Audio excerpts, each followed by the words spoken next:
we are going to get started. Happy Wednesday, everyone. Hope you're having a great day. We're going to talk today about hardware. That's kind of the topic today. I know you guys, many of us have seen new hardware around the district in your classrooms.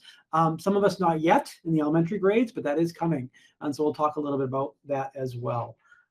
So let me just turn off the scroll deck. As I mentioned before, every once in a while you'll see me kind of turn over here and look at the chat. So if you do have any questions as we go forward, please feel free to throw them in the chat or just speak up and ask. And I also mentioned, I think last week or before break, we are recording these and we're posting these. So if you want to subscribe, we had a couple new subscribers last time. That way you'll just get them even if you don't make it to the live episode. You're able to see them later on. So feel free to do that.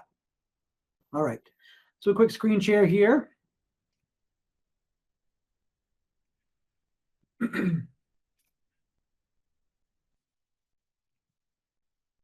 And there we go. Okay, so we're going to talk hardware today and kind of the setup of what you guys, some of you have seen in your classrooms, like I said, or some of you, still rolling out or whatever, but some of the logic behind what's been chosen and why, and some of the opportunities you have to do with these different devices. So we've been getting a lot of hardware this year, obviously, related to, remote learning or hybrid learning or whatever. But really the idea here was some of it was to keep it beyond just this situation we're in right now. So when we looked at the types of hardware we're looking to get, we wanted to be flexible. So no one's kind of chained to a certain location, and so as much as possible, the laptops or the Chromebox or the different stuff we'll talk about today was made to be able to be flexible for each classroom. I know when I was talking with Josh Grant, the tech director, initially, we were discussing what would be the setup we'd want to do, and we looked at different classroom setups, and there really wasn't one perfect one. It really depending on what you as a teacher wanted to do. So really strove to make it be as flexible as possible as far as what things you could do with the different setups. Also enhancing what you're doing and enhancing the technology that you have, but not just adding on. The idea of just adding one more thing on is obviously too much. So the idea here was that we would enhance, we kind of improve what you're already doing. A good example of that is, yes, we had webcams in our laptops, but they were okay. But now the new ones that we have, a little bit better quality, a little bit easier to move around. So hopefully it's not, it's replacing something you're already doing it and making it better, not just adding another thing on. And then finally, being future ready as much as possible. Technology, of course, changes, daily pretty much. Especially this year has been pretty big changes as far as throughout education. But really, the idea here was to make things that weren't just for the situation we're in, but they actually would be useful later on. So some of the tools that we got would be able to be available, years to come. So I'm going to talk about some vocab terms here, some things that, I'll just reference. And again, some of these maybe by heart, and some of these you're not sure you've heard them, how they were used in context. So the first one is the Chrome browser. You're using it probably right now. If you're on a Chromebook, then of course you're definitely using it. If you're on a PC, you are probably using it. And basically it's just a browser we use all the time. Now on Chromebooks, this is the operating system as well. So it's the operating system and the browser itself. They're kind of interchangeable. Other devices, some of you may have a Dell or the old HPs. Those can use other tools, other browsers. But for everything we're going to do, we're going to talk about the Chrome specifically, which leads us into our Chromebooks. Now, we've been having Chromebooks for many years now, and we're pretty much one-to-one district-wide. I think we are actually for students and for teachers. And even the new ones that were received this year, the middle school and the high school and some elementary schools received new Chromebooks. Those are all similar to what we've used before. Of course, they're using Chrome browser as the operating system. But the big thing there is those are actually a little bit better quality than the ones we had before. Why that was so important is when you're asking to do video all day, like we're doing right now, video streaming and video and watching and interacting and whatever, that's some of the higher intensity types of things you can ask a laptop to do. So the original Chromebooks that we had, purchased years ago, and the ones that the state were offering out, they could do it, but it wasn't, it was a little strain on them. And so we really upgraded your machines this year, most of the teachers in the district. And again, we'll be able to do that going forward as well. Which leads us to the Chromebox. Now, this is the new device that you've seen in your rooms. Now, this is just like a Chromebook in the sense that the hardware works the same. It's basically just a computer, just like your Chromebook. Same idea. The only difference is it doesn't have, you have to add the, the mouse, the keyboard, the monitor, all that kind of stuff. For those of us that had Chrome bits, those little, kind of cigar-shaped Chrome bits that were connected to our projectors, this is an upgraded version of that. So it's pretty much connected to the room. You can, do a wireless keyboard and mouse to it, and we'll talk about that, how we can do that. But this works very similar to your Chromebook. The only difference, of course, is it's not portable. So many of these have been mounted, on the wall, maybe down by your projector, or there's a couple different other options I'll mention with you as well. The theme here today is going to be just to kind of cover all the different new technology, the new hardware, but not to say this is the way to do it. If you walk into the classrooms around the school or around the district, everybody's got their own spin on it. Every teacher has their way they like to do things, which is great. We don't all want to be cookie cutter and all the same. But what we do want to make sure is that the technology will kind of fit to what you're trying to do as much as possible. So the idea here was this was flexible enough that, yes, this will replace the Chrome bit, a little bit better version, a little bit better quality, but you'll be able to kind of make it work for what you need it to. The premise was 2 computers and 3 screens. So you have the 2 computers, you have your Chromebox, which is the PC I just showed you, the device I just showed you, and your Chromebook, which is more portable, so that you could have 3 screens. Now, again, years before, the idea of having 2 computers and 3 screens per room would be like amazing. Maybe, it'd be a lot to ask. But here we are, we're able to do that. Some of the things that we get requested a lot by teachers were, I want to be able to, show my students on a Google Meet like this and see everybody, but I also need to have screens up that I don't want to share with my kids. Like maybe it's, Infinite Campus or Go Guardian or something like that, that you want to see it, you need to see it, but you're not projecting that to show to everybody. So this setup, the idea of 2 different computers with 3 different screens, meant that you can have one screen that's for you, basically as a teacher. You could have another screen that's your content. You could have another screen that is maybe seeing the students. However you want to manage that, you really have the options to do this. And let's talk about input and output a little bit. And what I mean by that is the ways that we're sharing, the ways that we're either projecting or sharing, or the ways that we're showing that to students and showing that to others. So obviously the easiest input is the Chromebook and the Chromebox. Those are your computers, right? Those are your things you're accessing and entering content to. And then some of the other input devices that connect to them. You've got a webcam. Now you have a built-in webcam in your laptop, plus you have an external webcam that you can kind of move around and use it as needed. Your OWL camera, now again, we don't have one of these for everybody, but we have enough district-wide probably that if somebody needs one and wants to use it, they could probably sign one out, or we can make it happen. Some situations, some either schools or departments or grade levels, are able to share one. They don't necessarily need it every day, but they're able to share that. We do have enough of the webcams, the smaller black webcams for everybody. So if anyone did not get one of those, let us know. We can certainly figure that out. Document cameras, again, we have many of those to use as needed. So if it's something that you need to be able to use a document camera for, it doesn't just have to be for doing documents. Yes, if you're showing, you're writing something down and you want to show your students how to go, you can use it for that. But you can also use it as a camera too. I know some teachers were just using it, they kind of tilting it up and just using it as a regular camera too. So depending on what your needs are. And then finally, microphones. Again, a handful of different types of microphones, lapel mics or the jabber mics, which are those like classroom size ones, or whatever, different types of microphone input. Someone asked, what was the OWL camera? What is that? Just so sure. So I have some pictures to show hardware specifically. I don't actually have one in here with me, but the OWL camera is a camera. It's like a webcam. The difference is it does 360 degrees. It can do an entire room at once. And the reason why would you want that? Well, if you're doing something like a Socratic circle, or if you're doing something where you want to see different kids see each other, kind of like I said, like in a circle type situation, it's good for that. Plus the audio is really good, the speaker and audio for the room. So if you're looking for audio that gets everybody kind of participating, it may be a situation where you have certain situations where you do want to use that, like, oh, we're doing a class discussion. Yeah, I want to use that, but you don't necessarily need it every day. So again, we have enough that it may be something where maybe a grade level signs it out and you use it that way. Or if you're like, no, I'm using this every day, we're doing discussions, it's really important, then yeah, maybe you end up with one you just use as your webcam. So like I said, I'll show some hardware diagrams that kind of outline that as well. And then finally, the output piece is how you are sharing this information with either your students or other teachers or whatever. Your Chromebook, of course, has its own screen, you know, whether that's the idea. The projector in the room. Now, at the elementary level, we talked about this, and just heads up, they will be getting short throws at all the different classrooms, short throw projectors coming up. It's not there yet, but I know that's scheduled for the next couple of months. The idea being that if you haven't seen them at the middle school or the high school level, the projector is not on one side of the room projecting the other room. It's actually very close. It's mounted at the ceiling, and it just shows it right down on the whiteboard, usually right there. So that's something that's coming if it's not already arrived yet. And a second monitor. Now, a second monitor, just like it sounds like, it's just a regular monitor, like a physical monitor we'd use on a traditional computer.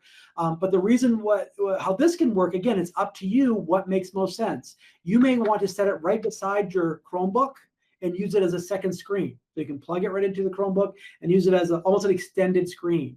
Kind of like what I've got here. Let's see if you guys can see this here. So this is a Chromebook right here. If you guys can see that, let me turn my camera just a little bit. There we go. So I've got a Chromebook right here, and this monitor here is just an extended screen to that Chromebook. So that's an option. Now, why would you want to do that? Well, maybe you want one screen with your students that are remote, that have their their Google Meetup that you want to see, be able to see that interaction, and your own production screen, your own laptop screen, your Chromebook screen is, Infinite Campus or something. I don't know. Again, we're not going to presume to dictate the best way to do it, because there's so many options. Really just want to have you guys understand what's possible. Another possibility is you can have the Chromebox, that's that computer, that's this guy right here, mounted to the screen itself. Again, why would I want to do that? Well, you can have that mounted, so that's all one unit, mouse and keyboard and the whole thing, and then that image, that information can be casted, and we'll talk about that in a second, wirelessly casted to the projector as well. Another option. All right, so we talked about kind of why we chose some of the hardware that we have. And let's go look at the actual kind of diagramming, what these options are, how we can kind of align things up. So we've got our Chromebook. The idea here, we all will have something, a portable computing device, something that we can take home if we need to. We can, walk around the room. We can use as needed, right? Like I'm sure we all remember the days where you have one machine and that'd be it. So now we're fortunate enough to kind of move beyond that. The Chromebox itself, okay, so that's going to be either mounted somewhere in the room, or it could be, like I said, on the back of a monitor. The reason why most of the rooms, I don't know if all of them have been done yet, but most of the rooms, you'll see it actually mounted near the projector, kind of down by that little plug-in, by the little HDMI plug-in. What the HDMI plug-in does, what the little video plug-in means, is that you can go right from your Chromebox to the projector, wired, which of course wired is always better, generally speaking, than wireless, just for consistency and connection and that kind of stuff. So that works great. You can plug it right in and off you go. Also, it's lower, different than the Chromebook. The Chromebook used to be like up, kind of tucked away up above the projector, but it's lower so that if you do need to turn it on or turn it off, there is a little dent in the side, a little kind of cutout, it looks like. That's your on-off button. You'll see it should glow white when it's on. So if you haven't turned that on yet, go ahead and hit that and start up. And this will work just like a regular Chromebook or Chromebox, same idea. The webcams could be plugged into through USB to either one, to your laptop or to your Chromebook or to your Chromebox. That's up to you, whatever makes most sense. If you're don't want to use the webcam that's built right into your laptop, you could plug your webcam into the Chromebox if you want to, if it makes sense, maybe in the front of the room, use it that way. Again, this is up to you, how you want to manage that. The Owl, as we mentioned a few minutes ago, so this is just another type of device that's very similar. It's basically a webcam, in effect. It's a little bit bigger.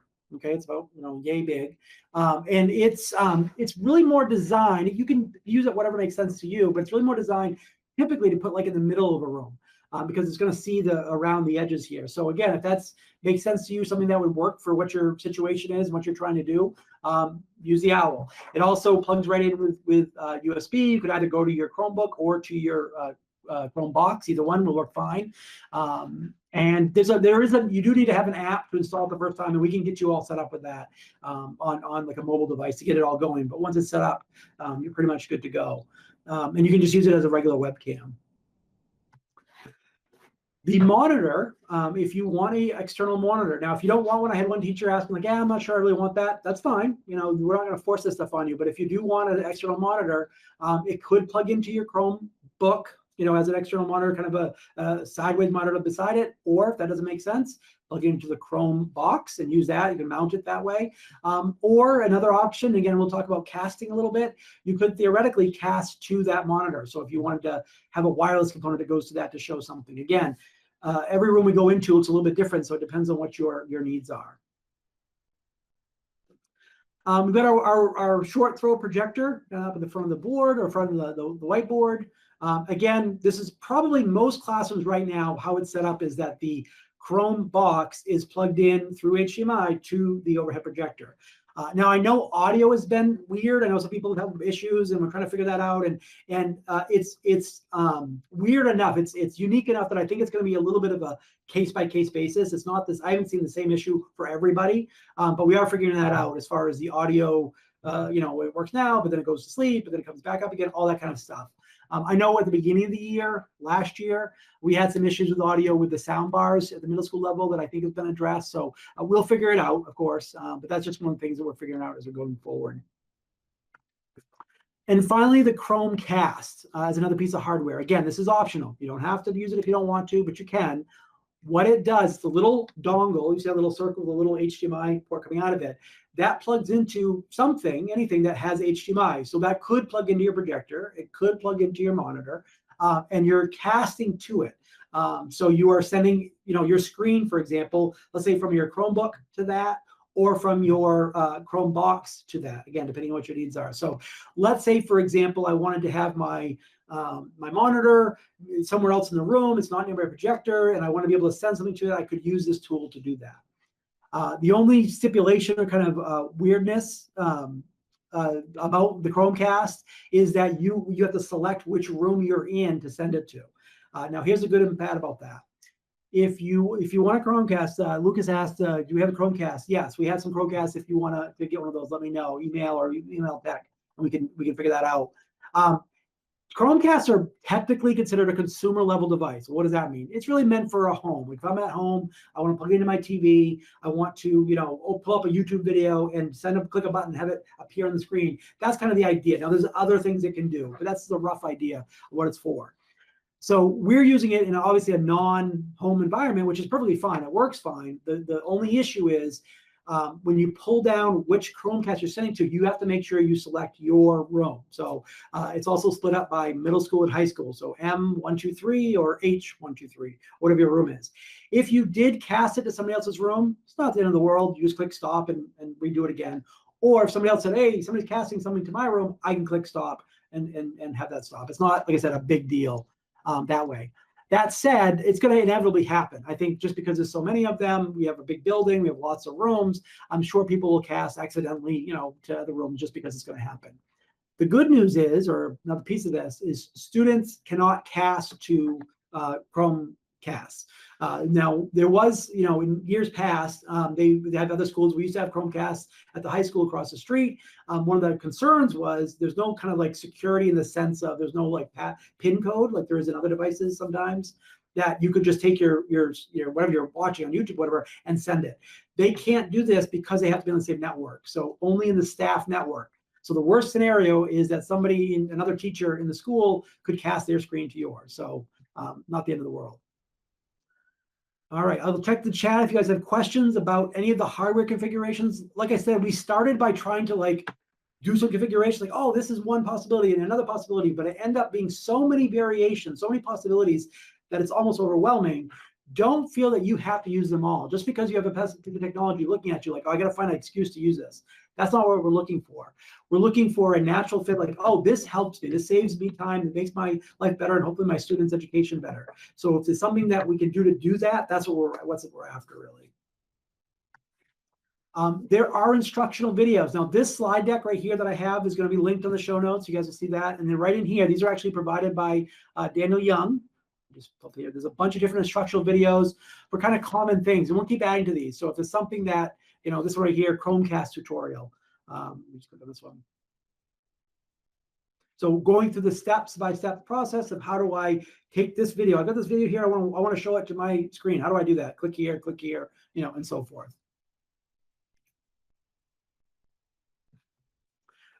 This is the box itself. Again, in some people's rooms, they're on the side of the wall, whatever. A couple things here. So there's a USB port at the front. There are USB ports in the back. It doesn't really matter. They're both the same. They're both USB 3, so it doesn't matter which one you use. This is the HDMI right here, so that's going to plug in. And once this is set up, it will pretty much just stay there that way.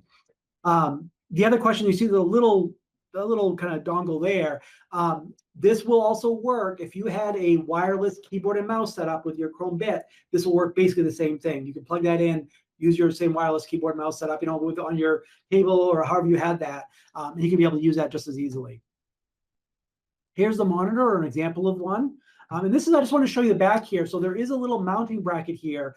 So if it made sense to have that Chromebox mounted to that on the back of that, and that's where it's at and whatever. The only drawback of that is, it's not a drawback, it's just a reality, is it's a little bit more tied down then, right? It's not quite as flexible if it's in the sense that, if you have it on that monitor, that's what's going to stay. So just be aware of that. Your keyboard mouse setup, again, it's going to work the same as what we had before as far as that dongle will reach. And again, that should give you the flexibility in your classroom to be pretty much anywhere. So if you're at the back of the room or the side of the room or whatever makes sense, hopefully you are all set there.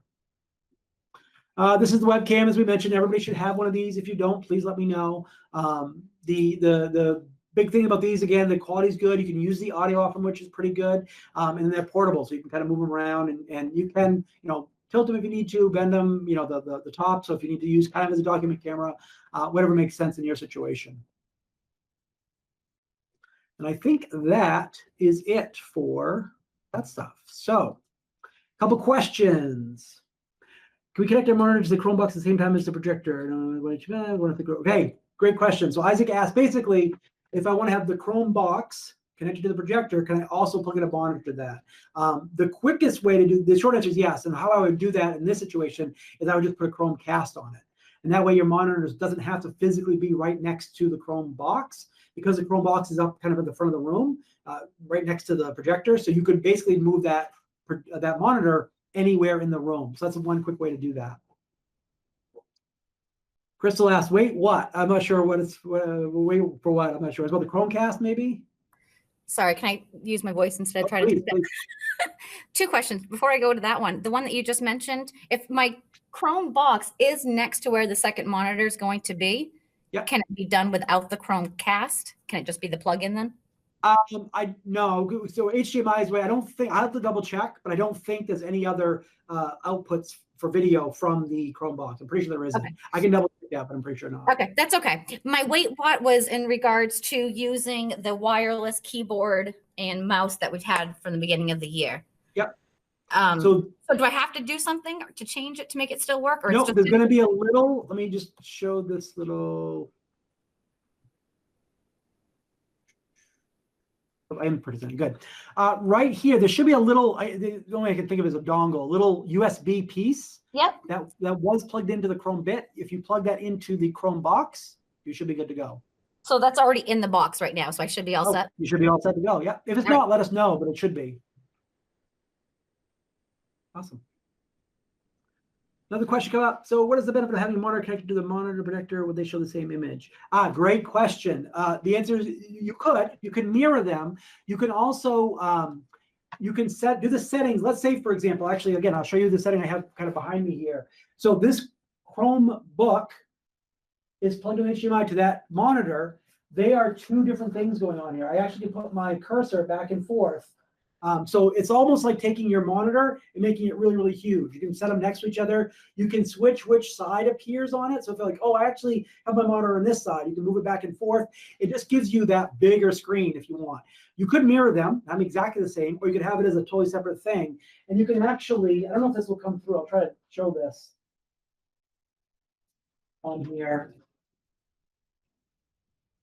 So I don't know if that's coming through, but I can drag a window and I can drag it from one to the other. So let's say I wanted to have something playing up here. Maybe it's, again, depending on what your situation is, maybe this is the video of the Google Meet with your students on it. So you can see their faces while you have other stuff on your laptop or whatever. That's one option. Hopefully does that answer your question?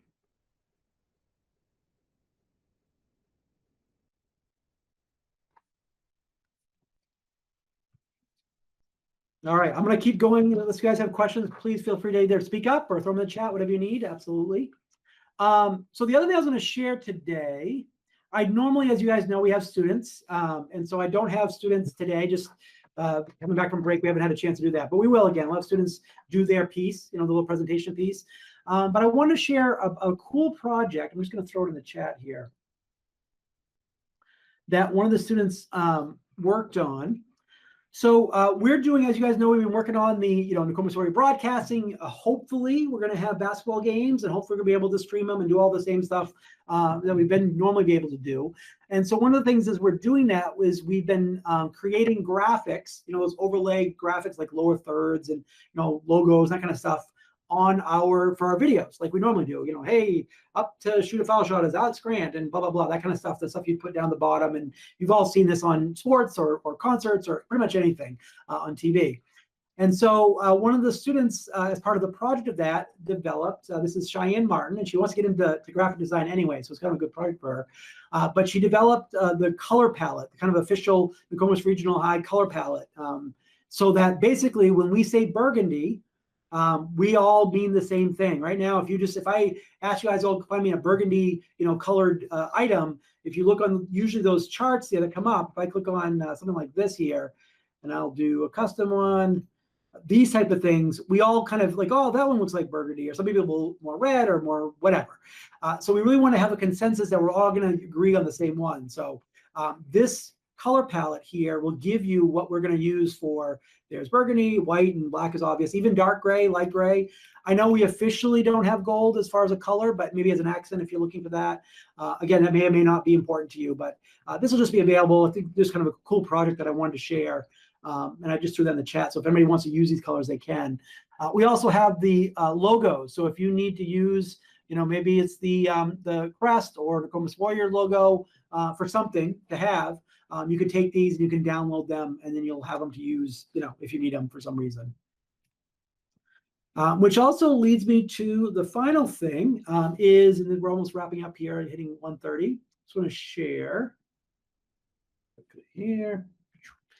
So before break, I had the students go through and do a flip grid, a little video just explaining the projects they're working on at broadcasting this year so far. So this is just a compilation. If you get a chance, it's not super long, but if you want to check it out, if nothing else, but you can kind of see what's going on at the high school level with these kids, like what the things they're working on. But maybe there's something there that you are more interested in, or that you would help you, maybe your students. Certainly let me know if there's something that hey, I didn't realize we were doing that. How could we integrate that with what I'm doing, or whatever. I just thought this would be a fun way to kind of share all the work that the kids are doing on different projects and how they're doing it and the technology they're using. So I just threw that in the YouTube channel, do that in the chat if you are interested. So I think with that, if there are any questions, feel free, as always, to either throw them in the chat or ask away or email. But with that, we are right up against almost up to the half hour. So any final questions?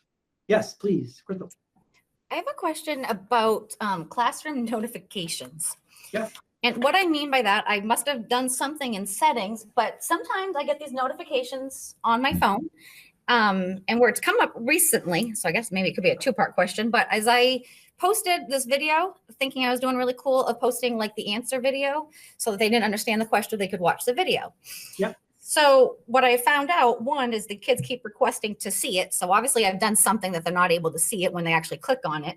But two, the question is, I get this notification saying it needs it. If I erase it off my phone, or if I'm just doing something and it's too quick, I can't find the notifications anywhere else. Do those notifications go somewhere besides my phone?